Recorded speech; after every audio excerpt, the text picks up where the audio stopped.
నమస్కారం. నేను మీ Johnny master. మీడియాలో ఏదైతే స్క్రోల్ అవుతుందో అట్లన్నిటికీ నా తరపు నుంచి ఒకే ఒక సమాధానం. న్యాయస్థానం మీద నాకు నమ్మకం ఉంది. న్యాయస్థానంలో న్యాయం ఉంది. ఆ న్యాయం ఉంది కాబట్టి ఈరోజు నేను నలుగురితో పని చేసుకుంటున్నాను. బయటకు వచ్చి నలుగురితో హ్యాపీగా ఉన్నాను. నా ఫ్యామిలీతో చాలా హ్యాపీగా ఉన్నాను. నా మనసుకు తెలుసు ఏం జరిగిందని, ఆ దేవుడికి తెలుసు, నా అంతరాత్మకు తెలుసు. ఇవన్నీ కూడా రేపు న్యాయస్థానంలో కోర్టు నిర్ణయిస్తుంది, న్యాయస్థానం నిర్ణయిస్తుంది. న్యాయస్థానంలో నేను చాలా క్లీన్ చిట్తో వస్తాను. నిర్దోషిగా నేను బయటకు వస్తాను. ఆ రోజు మాట్లాడతాను.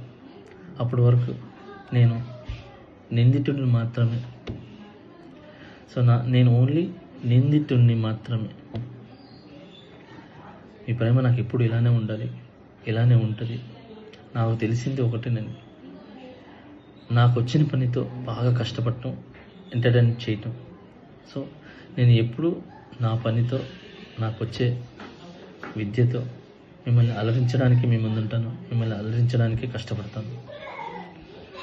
సో ఈరోజు నేను ఇక్కడ ఏదున్నా కూడా ఈ పొజిషన్లో అదంతా మీ బ్లెస్సింగ్ వల్లే, మీ యొక్క ప్రేమ వల్లే. మీ ప్రేమ నాకు ఎప్పుడూ ఉండాలి. I love you all. నమస్కారం. Thank you so much. Jai Hind.